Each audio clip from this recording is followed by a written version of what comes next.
Help others. Like, subscribe, and ring the bell for notifications.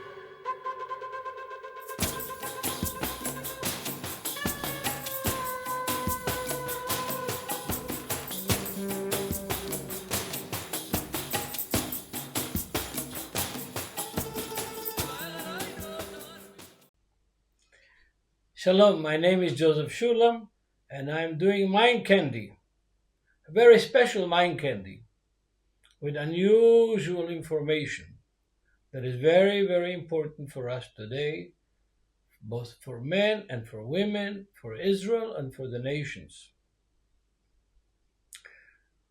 This mind candy is actually called Batya, the daughter of God. Batya. Bat means daughter, Yah stands for Jehovah.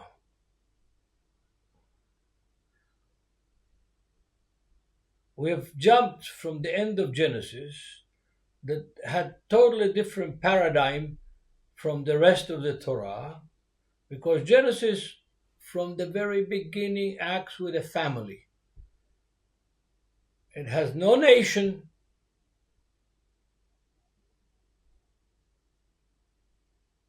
Family. The family of Adam, the family of Noah, the family of the descendants of Noah, all the way to Abraham and his family, and then Isaac and his family, and then Jacob and his family, and the book of Genesis ends with Jacob dying and shifts a major tectonic shift from the affairs of a family to affairs of a nation. Now, when did Israel become a nation?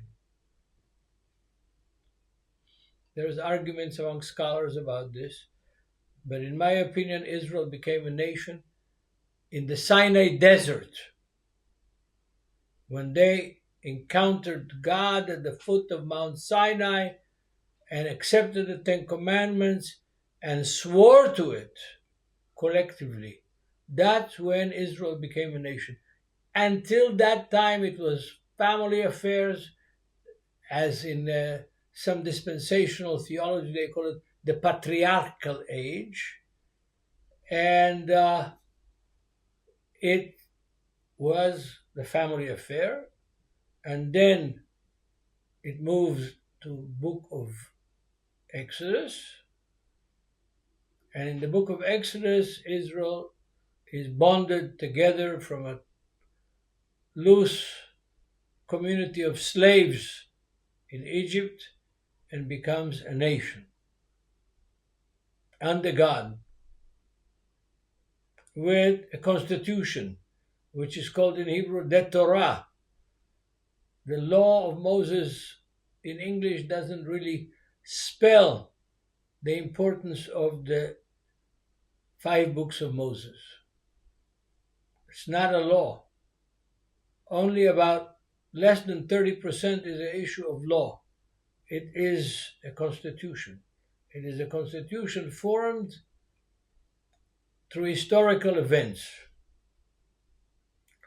So today, in all the synagogues in the world, they read the first portion of the book of Exodus from chapter 1, verse 1 to chapter 4, toward the end. Now, the heroes of the Exodus,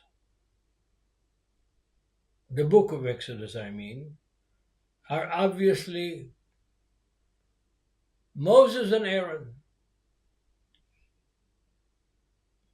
I had a sermon that I had planned for the day in Nativia in our congregation, and the title of the sermon was A Stick and a Stutter. That's the tools that Moses had, a stick and a stutter. And of course, most of the sermons and most of the teaching in from the book of Exodus, from the portion of Exodus the first portion of the book, are about Moses and Aaron. But actually, they were not really the heroes of that Torah portion. They acted, they performed well, they were important, but they were not the heroes. Who were the heroes? The women of that portion are the ones who saved the future of Israel. Before Moses was born already, that process started. But let me go back to the very beginning of the book of Exodus and start with the name of the book. In English, in Greek, is Exodus, because it starts a book that talks about the Exodus from Egypt toward the land given to Abraham, Isaac, and Jacob as an eternal inheritance for them and their seed. That's why it's called Exodus in Greek. It makes sense. In Hebrew, it's called the names. The first verses of Exodus chapter 1 is a list of the names of the sons of Jacob that descend back to Egypt. Jacob died in the land of Canaan in English. And his children are going to Egypt. Why are they going to Egypt? Because Egypt was like the United States today. Rich country, powerful country, huge country. Egypt had conquered a third of Africa, of all of Africa. From where Tunisia is today, Tunisia, to where Zimbabwe, Lake Victoria is. Huge, powerful empire. And Joseph is still the chief steward of the Pharaoh, in charge of the food supply, in charge of the strategic supplies of Egypt.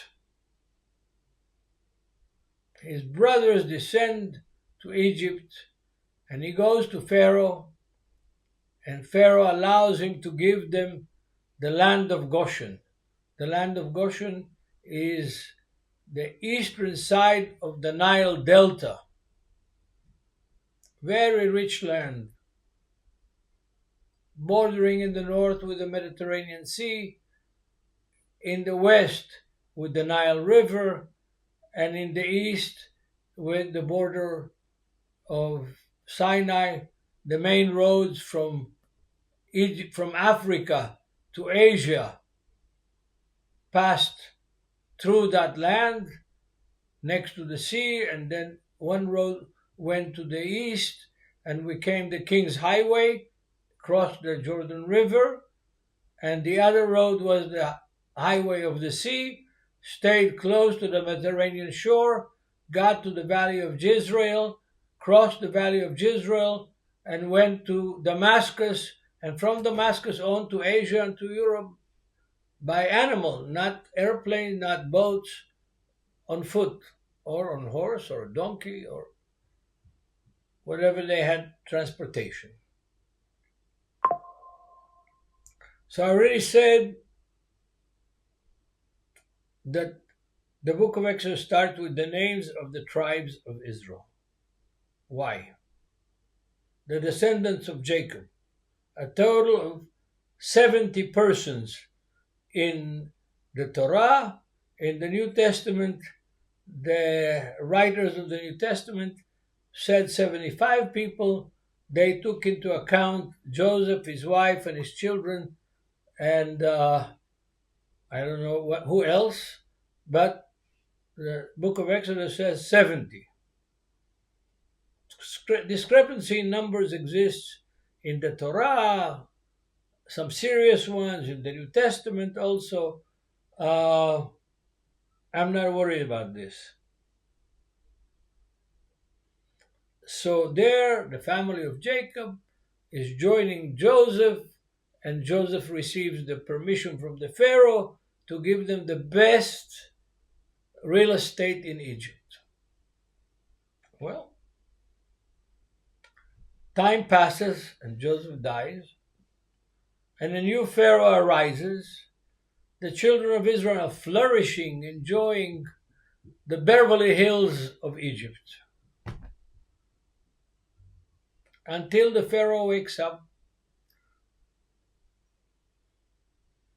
these people don't mix with us. They say separate. They have their own community, their own economy, their own farming. They're strangers among us. That's what the Pharaoh says. And they're a danger because if an enemy comes from the outside to attack our Egyptian empire, those on the inside might join the enemy against us. This has happened more than one time in history, in human history. Not only in the Middle East, in other countries as well. So he decides to curb the growth of the Israelites in Egypt. How is he going to do it? Why is he going to do it? He's going to do it because he feels threatened by their growth, by their success, by their prosperity. And he wants to stop it. So what does he do? He orders a kind of genocide. He gets some midwives, Egyptian midwives, and says, the Jewish girls, the Hebrew girls are nice, keep them. The boys that are born, kill them. When they came out of the womb, take care of them. That way this nation is not going to multiply, and they will have less men, more women, and they're not going to be able to attack us. In the meantime, they're okay with it for the economic reasons of Egypt. Nice. One thing that Pharaoh didn't take into account is the women of Israel and the Egyptian midwives.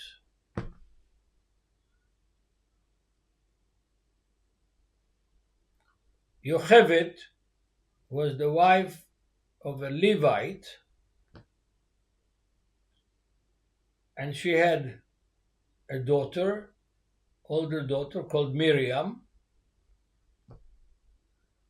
and she had a baby.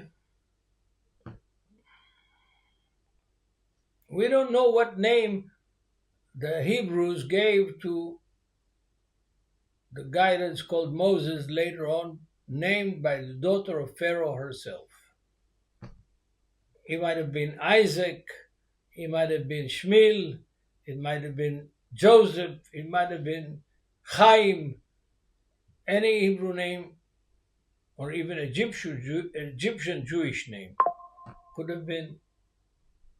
But the mother of Moses doesn't want to give the baby to the Egyptians to kill him. That was the law. So she hides him for 3 months. The baby grows, begins to cry, begins to demand, can't keep him quiet. So what does she decide to do? To make a basket, cover it with pitch and clay, make it floatable, waterproof, and floats it down the Nile. The Nile is not a vegetarian river. It has a lot of life in it, both fish and crocodiles and snakes and you name it that can harm you in the water, it's in the Nile. So she floats that basket on the stream of the Nile. Nile flows from south to north and sends Miriam, I suppose her teenage daughter, to watch what will happen from far away to that basket.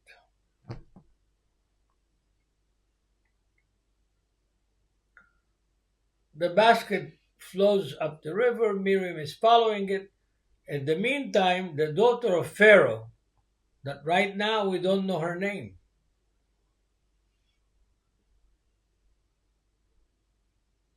is going down the river to bathe with her handmaids that accompany her.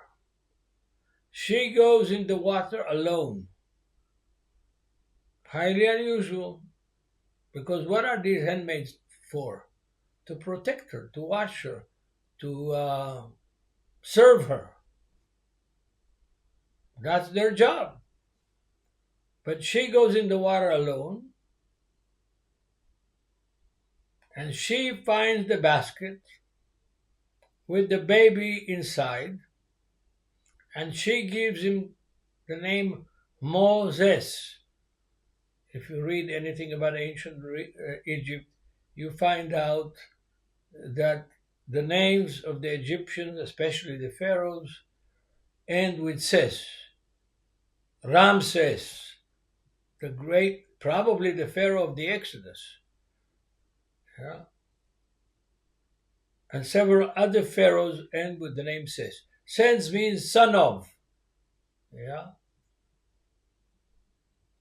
Son of. A lot of the Jewish names, especially in the Ashkenazi world, end up with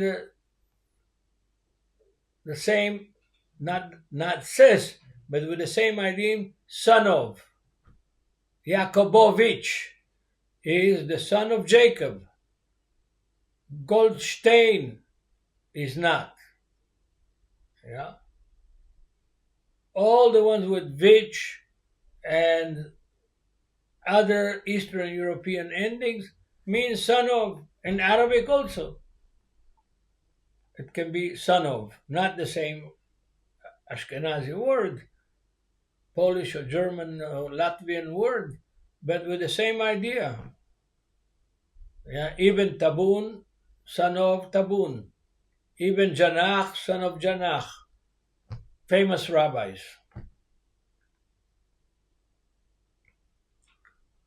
So she gives the name to this baby, but first she recognizes that this baby is the Israelite baby, a Jewish baby.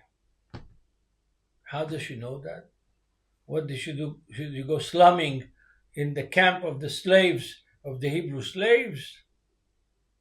Did she go to a Hebrew slave fashion show to find out what the Hebrew slaves dressed their babies? No. When she goes into the water and leaves her handmaid outside walking next to her along the river, not getting in the water, why is she doing that? Because she was going in there not for fun, but for purification. Purification, according to the Torah, of her monthly period. That's why she was going in the water, and that's why her handmaids didn't go next to her and hang around next to her during this process. In the meantime, Miriam, Moses, the word Moses, by the way, means Mo means water, Ses means son, son of the water. That's what Moses means.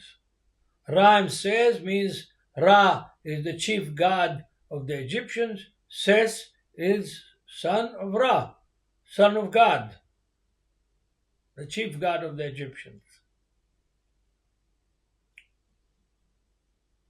But the question is, how did she know that it was an Israelite baby? Because she had contact with Israelites, probably spiritual contact.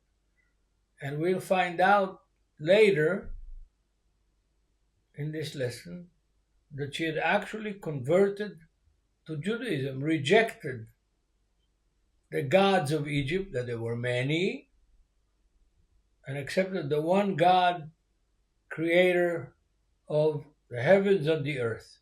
Now, this is not unusual in Egypt. Why? Because before that date, before the reign of Ramses, there was a pharaoh called Akhenaton, and had a beautiful wife.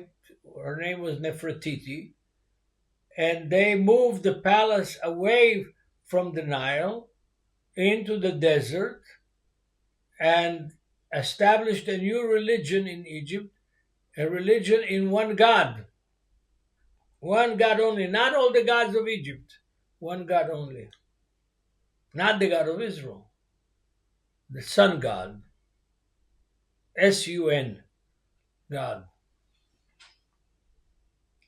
And so Pharaoh's daughter, both according to Jewish tradition and the text witnesses it, and the future that we're going to talk about in this lesson proves it, had already contact, knowledge of the God of Abraham, Isaac, and Jacob, of the God of Israel. That's why she recognized that this was a Hebrew baby. Now, Pharaoh orders midwives to kill the male babies and put the female babies alive. Let them live. But these midwives, two of them, we have their names, Puah and Shifra,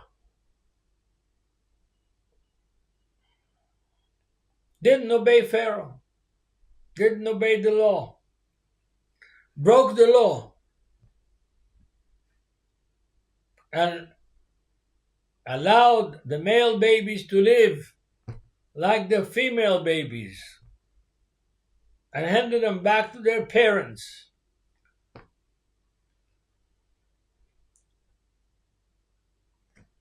How they hid them, I don't know. What they did with them, I don't know. But I know that these two ladies, Shifra and Puah, endangered their lives. They disobeyed the Pharaoh. They went against the law of Pharaoh. Pharaoh was like God in Egypt at that time. And they let the male babies live just like the female babies and not be killed. They endangered their own lives. They endangered the lives of their families. But they, through their instinct, knew that the order that Pharaoh gave to kill all the male children is not right and should not be obeyed, to kill innocent babies just because they're born to Israelites. Okay, so now we have this situation that these two women helped save the Israelite babies. We have the mother of Moses, Yocheved, that hid the baby for 3 months, also against the law. Disobeyed the law. And we have Miriam, the sister of Moses, older sister of Moses, that it was observed that how the daughter of Pharaoh took the basket and found the baby. And she goes to the daughter of Pharaoh and says, young lady, you're the daughter of the Pharaoh, but we were not pregnant, and you don't have baby milk to give for the baby to nurse. I can provide for you a Hebrew wet nurse that can provide the food for this baby. And she provides the real mother of Moses, Yocheved,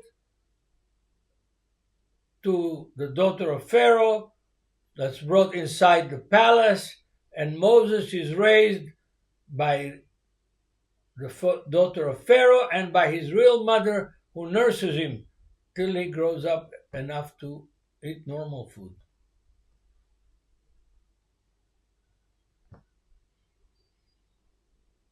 An interesting plot. An interesting plot.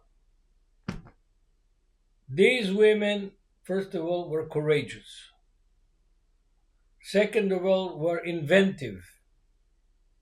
Third of all, they were willing to put themselves in danger and even to sacrifice in order to save these Hebrew babies, male babies.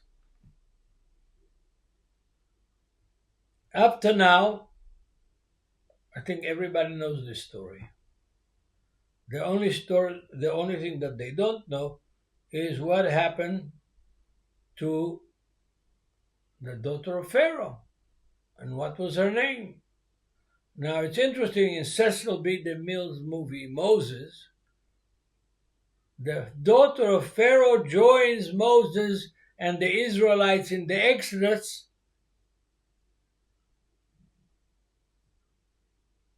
crosses the Red Sea on foot together with the rest of Israel, and ends up in the land of Canaan with the Levites. Like Moses was a Levite, Aaron was a Levite, Miriam was a Levite, I'm a Levite. We have one of the disciples that I made many, many years ago, and still in the congregation, and he's a Kohen. He is a priest, higher than a Levite. So if he's not there, like today, he wasn't in the congregation. So I, as the Levite, led the Aaronic blessing. The Lord bless you and keep you, and the Lord make his face to shine upon you, and the Lord give you peace. All that blessing, if there is no priest in the congregation, the Kohen, then the Levite takes his place. So, Cecil B. DeMille, I don't know where he got the information, but he put the daughter of Pharaoh inside the evening of the Passover and the Exodus from Egypt together with the children of Israel. She didn't remain in her father's house, in the palace. So the heroes of our Torah portion, which is the portion of Exodus, are not Moses and Aaron. They are these women that took the law in their own hands, disobeyed the law, endangered their lives, endangered their work, endangered maybe their families, to save the Hebrew male children that are born in family of slaves in Egypt. Now, way back into the book of Chronicles, First Chronicles, chapter 4, verse 17 and 18, we find out some very interesting information. I'm reading.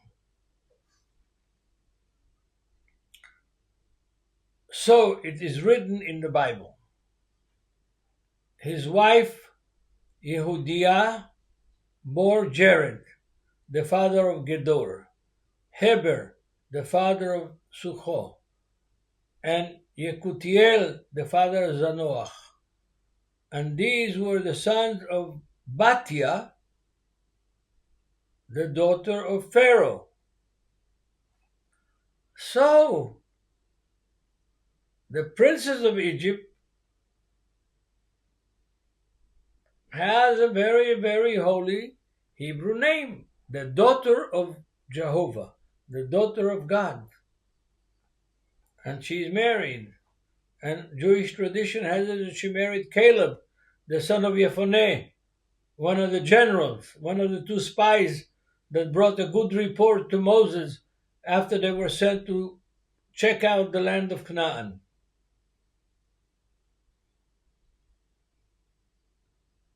And the daughter of Pharaoh, according to this text in 1 Chronicles 4:17 and 18, receives a very good, honorable, holy Hebrew name, the daughter of God, Batya. We have sisters in Jerusalem in the faith that are called Batya, more than one actually, and I had a cousin called Batya, first cousin called Batya. I've lost contact with them.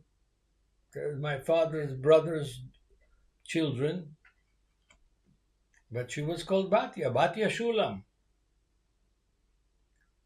It's a popular name in Israel and in Hebrew and in Jewish communities around the world. Batya. This is information that I would say 1 in 1,000 pastors might know. The name that was given to the daughter of Pharaoh that saved baby Moses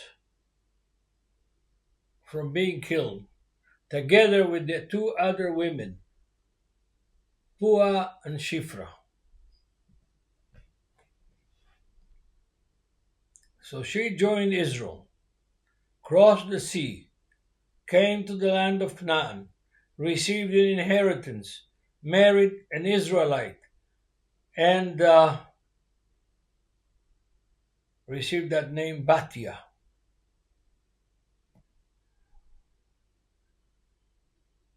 I'm sure that this is new information for many of you, but here is the point that I want to make. Sometimes, when our governments make bad laws, damaging laws, laws that harm humanity, laws that create discrimination, laws that bring people to the edge of destruction, sometimes to total destruction, like the Nazis in Germany. Yeah. Sometimes you don't have to obey the law of men and disobey and put to shame the law of God. Now, just 75 years ago, a little more than 75 years ago, there was the Holocaust, the German Nazi Holocaust in Europe. We have a mountain here, not far from Jerusalem, inside Jerusalem, not far from where I live, called Mount Herzl. In Mount Herzl, there is two cemeteries. One has the graves of the soldiers that died in all the wars of Israel since the middle of the 19th century until today. Near 1,000 new graves have been dug there since the beginning of the war in Gaza and in Lebanon with the Hezbollah. Just day before yesterday, a dear son of a dear family, of a dear brothers and sisters, was killed in Gaza. I did his father's bar mitzvah at the Wailing Wall. And I got punched on that day by some Orthodox Jews because David Stern, my dear brother who's passed away last year, put on a kippah that had an inscription, Yeshua is the Messiah, in Hebrew. One Orthodox guy came, grabbed it, ran to the front of the space where we were, and was using a lighter to burn the kippah. I grabbed it I got a punch. Then one of my Palestinian Arab brothers intervened and didn't let the guy punch me a second time. And there was going to be a huge row here because an Arab brother was involved inside the precinct of the Wailing Wall. So we saved the kippah, was damaged a little bit. But we did the bar mitzvah of Mordi Weizmann, the father of Ariel Weizmann that died 3 days ago in Gaza. Sometimes, dear brothers, we need to obey the law of God, the law of the Torah, rather than obey the laws that are made by sometimes immoral governments. There were such in the time of Yeshua, and there will be such in the future.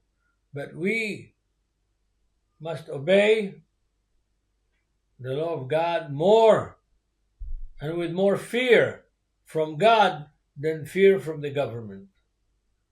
Yes, Yeshua taught, give unto Caesar what is Caesar's, what is God's to God. It's true. But when Caesar's law breaks and commands and demands from us as disciples of Yeshua to break the law of God, we will stay with the law of God even if it costs us our life, because eternity is more precious to this life than the way the Bible calls this world the valley of tears.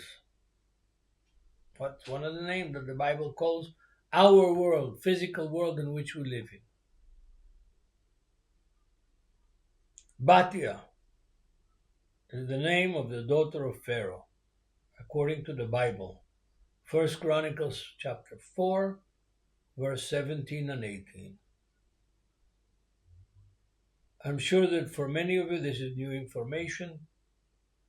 For many of you, the idea that the daughter of Pharaoh converted and received the God of Abraham, Isaac, and Jacob, and rejected the hundreds of the Egyptian gods. They had three gods for the Nile itself. Sun God, moon God, day God, night God, God for the cats, God for the dogs. I'm not joking. That, if you visit Cairo, go to the Museum of Cairo, you'd see the Ark of the Covenant with a black cat sitting on it. That's the God of the cats. They worship the cats. Yeah. But we worship one God, the God of Abraham, Isaac, and Jacob, his son Yeshua, who is divine by power of attorney from God. Unbreakable power of attorney over the world, humanity, and the judgment day. Yes, that's why he's equal to God. The power of attorney that God gave him when he sent him to the world doesn't make the world have more than one God. The world that has more than one God is not in the Bible. Not in the Bible.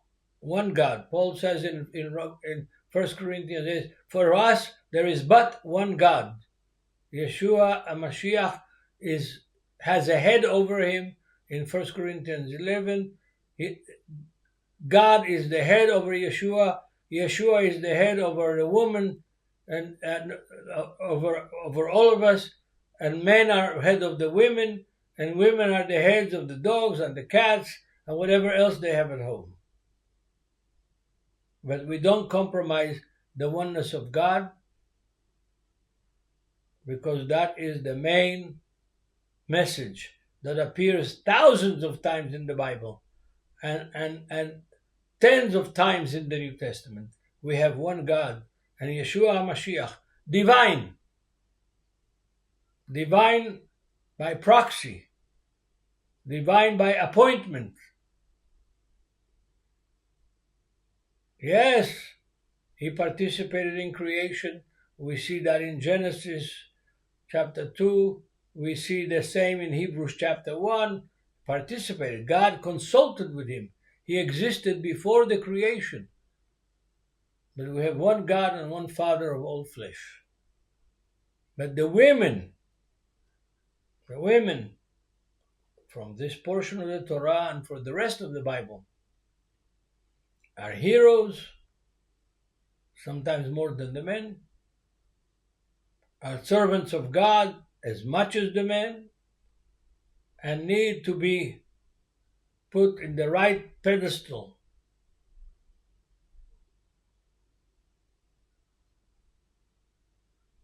As brave, holy servants of God, like Pharaoh's daughter. Yeah. The daughters of God, Batya, a symbol for all the women to follow. God bless you all. The end of this mind candy. If you have questions, go to netivia.org or netiviainternational.org and ask the questions, and I'll do my best to answer them. God bless you.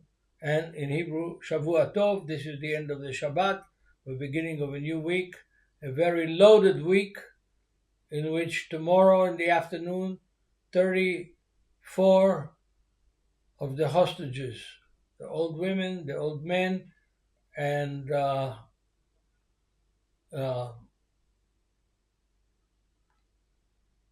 other hostages that are sick will be, hopefully, the deal will go through and they will be returned to their families and to Israel. And we hope and pray that the rest of the hostages will be also returned home to their families and to Israel. Keep us in prayer. Keep me in prayer because I have cancer in several places in my body. Keep my wife in prayer because she's got something that is called orthostatic hypertension, that she can't stand, she can't walk, she faints when she stands and tries to walk. So we are in need of your prayers and your support for the Lord's work in Israel and international. Amen. Thank you. Help others, like, subscribe, and ring the bell for notifications.